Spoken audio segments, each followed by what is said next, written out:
तो पिछले एपिसोड में आपने देखा कि करण और बाकी मित्रों ने किस तरह से उत्तम सिंह की पूर्व प्रेमिका मधु यानी कि हेमलता को हराया था। मधु हेमलता का रूप लेकर उत्तम सिंह के महल में प्रवेश करके ये सब कुछ कर रही थी, लेकिन बाद में आखिर वो हार गई और घायल होकर जमीन पर पड़ी थी। अब आगे। मधु, कोई लाभ नहीं हुआ इतना कुछ करने का।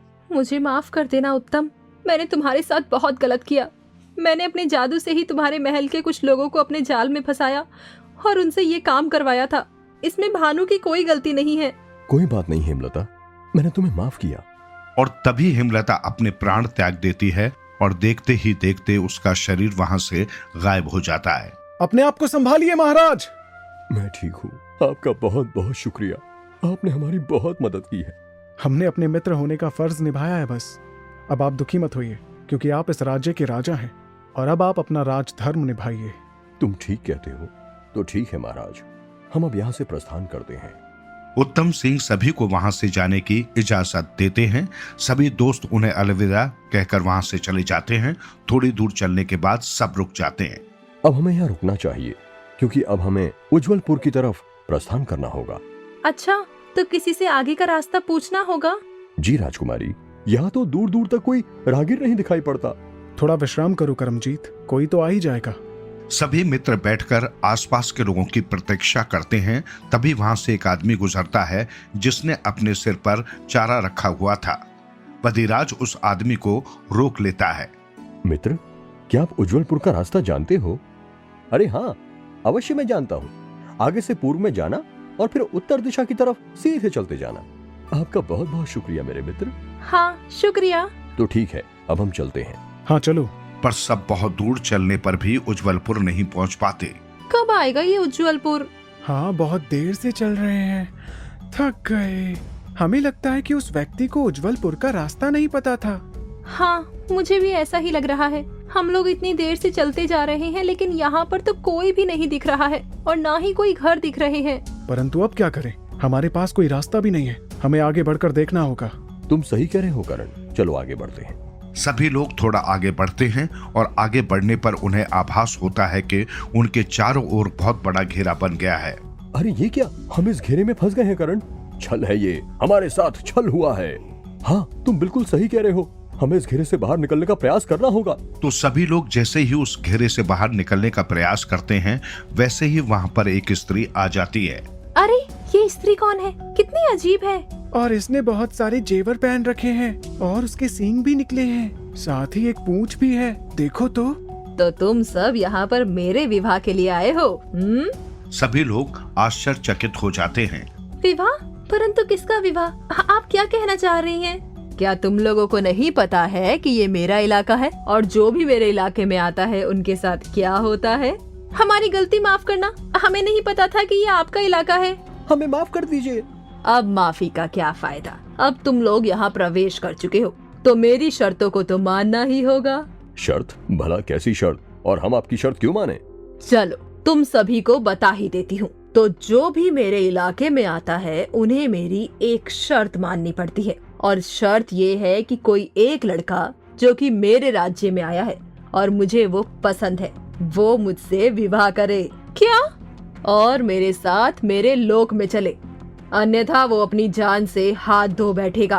और इतना ही नहीं, उसके मित्रों को भी मार दिया जाएगा।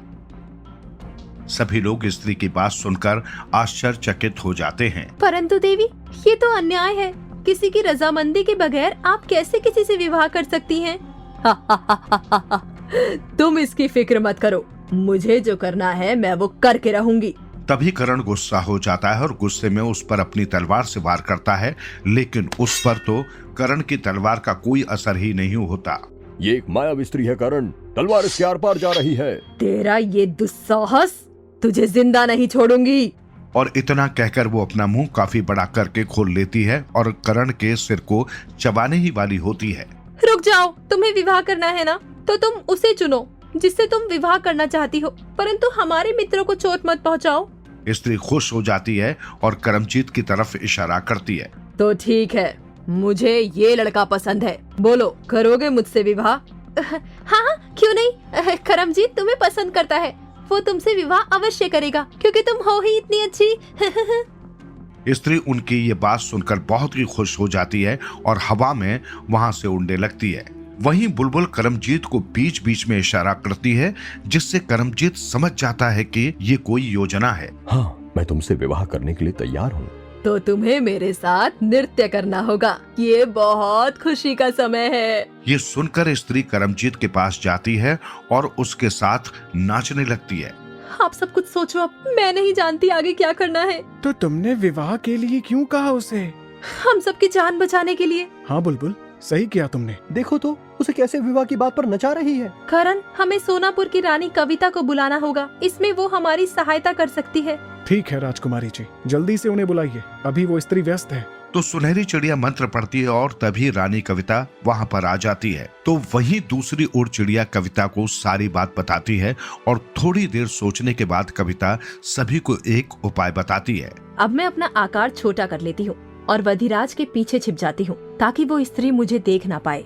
ठीक है कविता। और इसके बाद रानी कविता छोटी होकर वधिराज के पीछे छुप जाती है। टॉबी, तुम उस स्त्री के पास जाओ, उसकी थोड़ी तारीफ करो। ठीक है, चलो शुगर, तुम भी मेरे साथ। शुगर और टॉबी उस स्त्री के पास जाते हैं और खुश होकर उनका नृत्य देखने लगते हैं।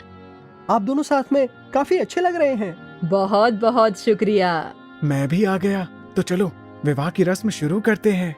जो स्त्री अपने जादू से अपने सामने एक दानव की मूर्ति ले आती है, वहाँ विवाह का सामान भी आ जाता है और स्त्री अपनी आंख बंद करके कुछ मन ही मन बोलने लगती है और थोड़ी देर बाद आंखें खोल लेती है।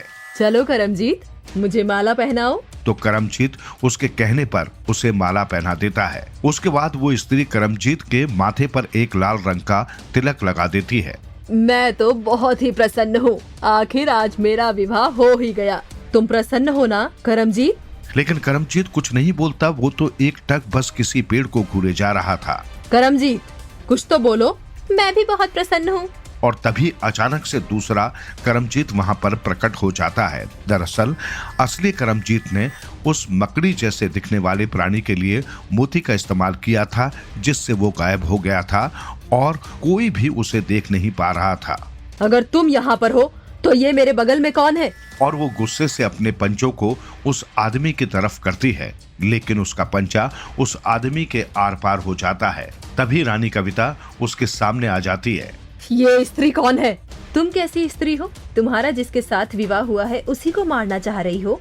मेरे साथ छल हुआ है और मैं अच्छे से परिचित हूँ ये सब किसने किया है। जरूर तूने ही इन सब की सहायता की होगी। तू चिंता मत कर, इन सब के साथ आज मैं तेरा भी खात्मा कर दूंगी। ये तुम कैसी बातें कर रही हो? तुम्हारा विवाह हो चुका है, तुम्हें पत्नी व्रता रहना चाहिए। भले ही वो करमजीत नहीं है, वो एक परछाई है, लेकिन विवाह तो विवाह होता है। और वो स्त्री अपना मुंह बेहद विशाल आकार का कर लेती है, लेकिन तभी वहाँ करमजीत की दूसरी परछाई उसके सामने आती है। ऐसा मत करो, ये गलत कार्य है और ये आदेश तुम्हारा पति दे रहा है। तू चुप हो जा। तू कोई व्यक्ति नहीं बल्कि तू एक छल है, एक परछाई है तू। परंतु मैं तुमसे बहुत प्रेम करता हूँ और मेरा तुमसे विवाह हुआ है। इन सब के साथ गलत मत करो। तुम्हें प्रसन्न होना चाहिए कि तुम्हारे जीवन में कोई ऐसा आ गया है जो तुमसे बेहद प्रेम करेगा। और इस तरह वो परछाई उसे अपनी बातों में फंसाने लग जाती है और वो स्त्री उसकी बातों में आ जाती है। बाकी लोग भी उस परछाई का साथ देते हैं। आप सभी सही कह रहे हैं, मेरा विवाह अब इनसे हो चुका है। आप ही मेरे पति देव है और आपका कहना मानना मेरा परम धर्म है। तो ठीक है, अब तुम इन सभी को यहाँ से जाने दो। आप सभी लोग यहाँ से जा सकते हैं। और इस तरह करण और उसके मित्रों को उस स्त्री से छुटकारा मिल जाता है। सभी लोग वहाँ से चले जाते हैं।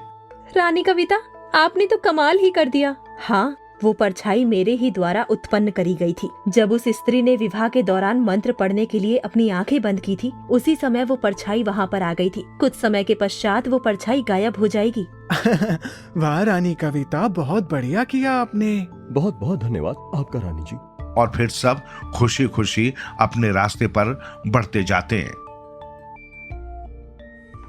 तो अगले एपिसोड में हम देखेंगे करण और उसके दोस्तों का आगे का मजेदार सफर। तब तक के लिए बने रहिए हमारे साथ।